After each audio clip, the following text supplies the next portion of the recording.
എന്താണ് സർവർ? എല്ലാവരും കേട്ടിട്ടുണ്ടാവും സർവറിനെ കുറിച്ച്. അപ്പോൾ സർവർ എന്താണ്?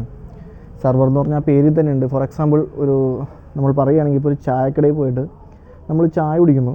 ആ സമയത്ത് നമ്മൾ 2 പരിപ്പോട ഓർഡർ ചെയ്തെന്ന് വെച്ചാൽ ആ പരിപ്പോട നമുക്ക് എവിടെ നിന്നാണ് കിട്ടുന്നത്? ആ ചായക്കടയിലുള്ള ഷെൽഫിലായിരിക്കും ആ പരിപ്പോട ഉണ്ടാകുന്നത്. അപ്പോൾ ആ ഒരു സർവൻ്റ് സർവ് ചെയ്യുന്ന ആൾ നമുക്ക് ആ ഒരു പരിപ്പോട ഈ ഒരു ഷെൽഫിൽ നിന്ന് എടുത്തു തരുന്നു. അതൊന്നും നമ്മളൊരു ബേസായിട്ട് കരുതുക. അതായത് ഈ സ്റ്റോർ ചെയ്യുന്ന ഈ ഒരു ഭാഗമാണ് സർവർ എന്ന് പറയുന്നത്. ഇപ്പോൾ നമ്മളിവിടെ നിന്ന് ആവശ്യപ്പെടുന്ന സാധനം ഇൻ്റർനെറ്റ്, ഇപ്പോൾ ഈ ഒരു സർവ് ചെയ്യുന്ന ആളെ ഒരു ഇൻ്റർനെറ്റായിട്ട് കണക്കാക്കുക. അത് നമ്മുടെ ഈ ഒരു സർവറിൽ നിന്നിട്ടും നമുക്ക് ഡേറ്റ നമുക്ക് എത്തിച്ചേരുന്നു. ഇനിയിപ്പോൾ നമുക്ക് നമ്മുടെ ടേബിളിലോട്ട് തന്നെ പോകാം. അതായത് ഇപ്പോൾ ഒരു മോഡമാണെന്ന് വിചാരിക്കാം, അല്ലെങ്കിൽ നമ്മളൊരു ഇൻ്റർനെറ്റ് നെറ്റ്വർക്കാണെന്ന് വിചാരിക്കാം. ഇപ്പോൾ ഒരു നെറ്റ്വർക്കിൽ ഇതൊക്കെ ഓരോ ക്ലയൻസ്, ഇപ്പോൾ നമ്മൾ ഉപയോഗിക്കുന്ന കമ്പ്യൂട്ടർ, മൊബൈൽ, ലാപ്ടോപ്പ്. അപ്പോൾ ഈ ലാപ്ടോപ്പിൽ നിന്ന് നമ്മളിപ്പോൾ ഫേസ്ബുക്കിൽ നമ്മൾ ഈ ലാപ്ടോപ്പിൽ നിന്ന് റിക്വസ്റ്റ് കൊടുത്തു. ഈ ലാപ്ടോപ്പിൽ റിക്വസ്റ്റ് കൊടുത്തു. അപ്പോൾ അത് നേരെ മോഡം വഴി, അതായത് ഇൻ്റർനെറ്റ് വഴി ISP പ്രൊവൈഡ് ചെയ്തേക്കുന്ന നമ്മുടെ കണക്ടിവിറ്റി ഇൻ്റർനെറ്റ് വഴി ഈ ഒരു ഫേസ്ബുക്ക് എവിടെയാണോ സ്റ്റോർ ചെയ്തിരിക്കുന്നത്, അതായത് ഇതിൻ്റെ സർവർ എവിടെയാണോ വന്നിരിക്കുന്നത്, ഇതിൻ്റെ ഡേറ്റകൾ ഫേസ്ബുക്കിൽ നമ്മുടെ ഡേറ്റകൾ, അതുപോലെ തന്നെ ഫേസ്ബുക്കിൽ കോടാനുകൂടി ആൾക്കാരുടെ ഡേറ്റകളൊക്കെ സ്റ്റോർ ചെയ്ത് എല്ലാ ഡീറ്റെയിലും സ്റ്റോർ ചെയ്തിരിക്കുന്ന സർവർ ഉണ്ടാവും. സർവർ പല സ്ഥലങ്ങളിലുണ്ടാവും, ഇന്ത്യയിലുണ്ടാവും, പുറത്തുണ്ടാവും, പല സ്ഥലങ്ങളിൽ അവരുടെ സർവറുകളുണ്ട്. അപ്പോൾ ഏറ്റവും അടുത്തുള്ള സർവർ, അതായത് നമ്മൾ റിക്വസ്റ്റ് ചെയ്തേക്കുന്ന facebook.com നമ്മൾ റിക്വസ്റ്റ് ചെയ്തേക്കുന്ന നമ്മുടെ ലോഗിൻ പേജ് ആണെങ്കിലും അതിൽ നമ്മുടെ ഡീറ്റെയിൽസ് ആണെങ്കിലും, അപ്പോൾ അത് എവിടെയാണോ ലോകത്തിൽ സ്റ്റോർ ചെയ്തേക്കുന്നത് ആ സ്റ്റോർ ചെയ്തേക്കുന്ന നേരെ സർവറിലോട്ടായിരിക്കും പോകുന്നത്. അപ്പോൾ ഇത് ഫേസ്ബുക്കിൻ്റെ സർവർ ആണെങ്കിൽ ഈ ഒരു സർവറിലേക്ക് ആ ഒരു റിക്വസ്റ്റ്, അതായത് നമ്മളിവിടുന്ന് ചെയ്യുന്ന റിക്വസ്റ്റ് നേരെ ഈ ഒരു സർവറിലേക്ക് വരികയും നമ്മുടെ ആ റിക്വസ്റ്റിന് എഗെയിൻസ്റ്റ് അതിനുള്ള ആൻസർ, അതായത് അതിനുള്ള നമ്മൾ ചോദിച്ചെന്താണോ അത് നേരെ തിരിച്ച് നമുക്ക് ക്ലയൻറ്റിൽ, അതായത് നമ്മുടെ സിസ്റ്റത്തിലോട്ട് എത്തുകയും ചെയ്യും.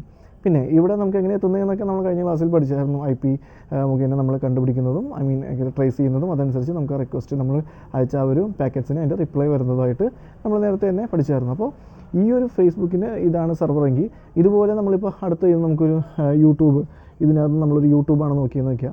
അപ്പോൾ മൊബൈലിൽ നിന്ന് നമ്മൾ യൂട്യൂബിൽ വേറൊരാൾ സെർച്ച് ചെയ്തു. അപ്പോൾ അതുപോലെ തന്നെ ഈ ലോകത്ത് എവിടെയാണോ ഇരിക്കുന്നൊരു സർവർ, അത് ഒരേ സർവർ തന്നെ ആയിരിക്കില്ല, വേറെ സ്ഥലങ്ങൾ ഒരുപാട് സർവറുകളുണ്ടാവും.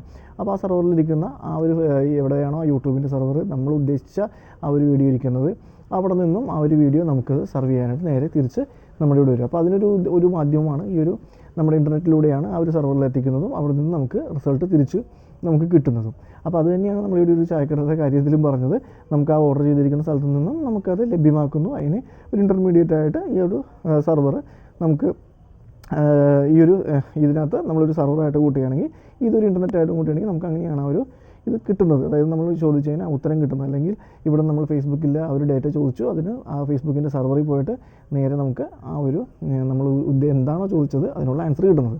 പിന്നെ ഇതേ ഒരു ഫോർമാറ്റ് തന്നെ നമുക്ക് ഈ ഒരു സർവർ സിസ്റ്റം, നിങ്ങൾ ചിലപ്പോൾ ഓഫീസിൽ ഇൻ്റർനെറ്റ് ഇല്ലാണ്ട് തന്നെ കണ്ടിട്ടുണ്ടാവും. നിങ്ങളുടെ സിസ്റ്റത്തിൽ ഏതെങ്കിലും പറഞ്ഞൊരു സർവർ സിസ്റ്റം എന്ന് പറഞ്ഞ് കാണിച്ചേക്കുന്നത്. അവിടെയെന്ന് പറഞ്ഞാൽ ഇൻ്റർനെറ്റ് ഉണ്ടാവില്ല. അവിടെ നമുക്ക് ഈ ഒരു ക്ലയൻറ്റ് സിസ്റ്റത്തിൽ മാത്രം നോക്കാം. ഇൻ്റർനെറ്റ് ഉണ്ടാവില്ലെന്നല്ല, നമ്മുടെ സിസ്റ്റത്തിൽ, അതായത് നമ്മുടെ ഓഫീസിൽ തന്നെ ഒരു സിസ്റ്റത്തിനെ നമ്മൾ സർവറാക്കി എടുത്തിട്ട് നമ്മുടെ സിസ്റ്റത്തിൽ വരുന്ന, അതായത് നമ്മുടെ ആ ഒരു ലോക്കൽ നെറ്റ്വർക്കിൽ വരുന്ന കാര്യങ്ങളെല്ലാം നമ്മൾ ഈ ഒരു സിസ്റ്റത്തിലോട്ട് സ്റ്റോർ ചെയ്യും. എന്ന് പറഞ്ഞാൽ ഫേസ്ബുക്കും യൂട്യൂബും സ്റ്റോർ ചെയ്യുമെന്നല്ല, അതിനുള്ളിൽ വരുന്ന ഇൻറ്റേർണൽ ആക്ടിവിറ്റീസൊക്കെ നമുക്ക് സ്റ്റോർ ചെയ്യാനായിട്ട് സെപ്പറേറ്റ് നമ്മളൊരു സിസ്റ്റത്തിനെ ഒരു സർവറാക്കി എടുത്തിട്ട് അതിനകത്ത് ഹാർഡ് ഡിസ്കും കാര്യങ്ങളൊക്കെ സെറ്റ് ചെയ്ത് അതിനെ ഒരു സർവറാക്കി എടുത്തിട്ട് അവിടെ നിന്നും നമ്മൾ ഈ ലോക്കൽ നെറ്റ്വർക്ക്, അതായത് നമ്മുടെ ഓഫീസിലുള്ള നെറ്റ്വർക്കിലോട്ടൊക്കെ അതിൽ നിന്ന് ഷെയർ ചെയ്യുന്നതിനെയും സർവർ എന്ന് പറയും. അതൊരു ലോക്കൽ നെറ്റ്വർക്കിൽ വരുന്നതാണ്. നമ്മളൊരു പൊതുവെ ഒരു സർവർ എന്ന് പറയുമ്പോൾ ആ ഒരു ISP, അതൊരു ഇൻ്റർനെറ്റ് മുഖേന ഇൻ്റർനെറ്റിലൂടെ നമ്മൾ ചോദിക്കുന്ന ഫേസ്ബുക്ക് അല്ലെങ്കിൽ വാട്സപ്പ് എന്താണോ അതിനുള്ള റിക്വസ്റ്റ്. ഇപ്പോൾ നമ്മൾ facebook.com നമ്മൾ ബ്രൗസറിൽ തന്നെ എൻ്റർ ചെയ്യണമെന്നില്ല. ഇതിൻ്റെ ആപ്ലിക്കേഷനിൽ നമ്മൾ ഫേസ്ബുക്ക് എടുക്കുമ്പോഴും അതിൻ്റെ റിക്വസ്റ്റ് നേരെ പോകുന്നത് എവിടെയാണ്? ഈ ഒരു സർവറിലോട്ട് തന്നെയാണ് പോകുന്നത്. അപ്പോൾ അത് നമുക്ക് സർവർ പലതരത്തിലുള്ള സർവറുകളുണ്ടാവും. അതിനെക്കുറിച്ചൊക്കെ നമുക്ക് പഠിക്കാം. അതുപോലെ തന്നെ സർവറിൽ പോകാതെ തന്നെ നമുക്ക് ഈ റിക്വസ്റ്റ് പല സ്ഥലങ്ങളിൽ നമുക്ക് കിട്ടും, കാഷ്വൽ പടകളിൽ നിന്ന് കിട്ടും. അതൊക്കെ നമുക്ക് ഡീറ്റെയിൽ ആയിട്ട് വരും ക്ലാസ്സുകളിൽ പഠിക്കാം.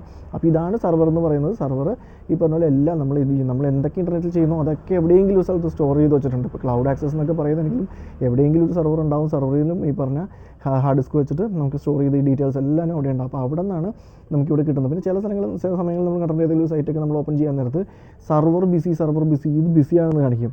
അതെന്താണെന്ന് വെച്ചിട്ടുണ്ടെങ്കിൽ ഒരുപാട് റിക്വസ്റ്റ്, ഇപ്പോൾ നമ്മൾ ഈ ഓരോ ക്ലയൻസിൻ്റെ കാര്യം പറഞ്ഞു, മൾട്ടിപ്പിൾ റിക്വസ്റ്റ്, അതായത് ചിലപ്പോൾ ഒരു നമ്മുടെ PSCയുടെ ഒക്കെ സൈറ്റുകളാണെങ്കിലും അല്ലെങ്കിൽ അങ്ങനെയുള്ള സൈറ്റുകൾ, ജോബ് വേക്കൻസിയുടെ ഒക്കെ സൈറ്റുകളിലൊക്കെ ഒരേ സമയം ഒരുപാട് പാക്കറ്റ്സ് വരുമ്പോൾ, അതായത് ഒരേ സമയം ഒരുപാട് ക്ലയൻസ് ഇങ്ങനത്തെ വരുന്ന ഒരുപാട് ലോകത്തെമ്പാടുന്നും ഒരുപാട് ക്ലയൻസ് ഒരുമിച്ച് റിക്വസ്റ്റ് ഒരേ സെർവറിലോട്ട്, അതായത് ഏതെങ്കിലും ഇപ്പോൾ PSCയുടെ സെർവർ എവിടെയാണ് ഹോസ്റ്റ് ചെയ്തേക്കണമെങ്കിൽ എല്ലായിടത്തും ഒരുമിച്ച് സെർവർ വരുമ്പോൾ ഈ സെർവറിന് അത് ഹാൻഡിൽ ചെയ്യാൻ ബുദ്ധിമുട്ട് വരുമ്പോഴാണ് ആ സർവർ ബിസി. അതായത് ഇവിടം വരെയും റിക്വസ്റ്റ് വരും, പക്ഷേ അതിനെ തിരിച്ചു പോകാനായിട്ട്, അതായത് ഇത് ചോദിക്കും ഇന്ന റിസൾട്ട് എന്താണ്, അപ്പോൾ നേരെ ഇവിടെ വന്നിട്ട് ഇവിടെ നമുക്ക് ഇതിന് മറുപടി കിട്ടാതെ വരുമ്പോഴാണ് ഇവിടെ നമുക്ക് എന്ത് വരുന്നത്, സർവർ ബിസി എന്ന് പറഞ്ഞ് വരുന്നത്. അപ്പോൾ ഈ കാണുന്നതാണ്, അങ്ങനെയാണ് സെർവറിൻ്റെ പ്രവർത്തനങ്ങൾ വരുന്നത്. അപ്പോൾ ഇതിൻ്റെ കൂടുതൽ ഡീറ്റെയിൽസും കാര്യങ്ങളും നമുക്ക് അടുത്ത വീഡിയോകളൊക്കെ ആയിട്ട് നമുക്ക് പഠിക്കാം.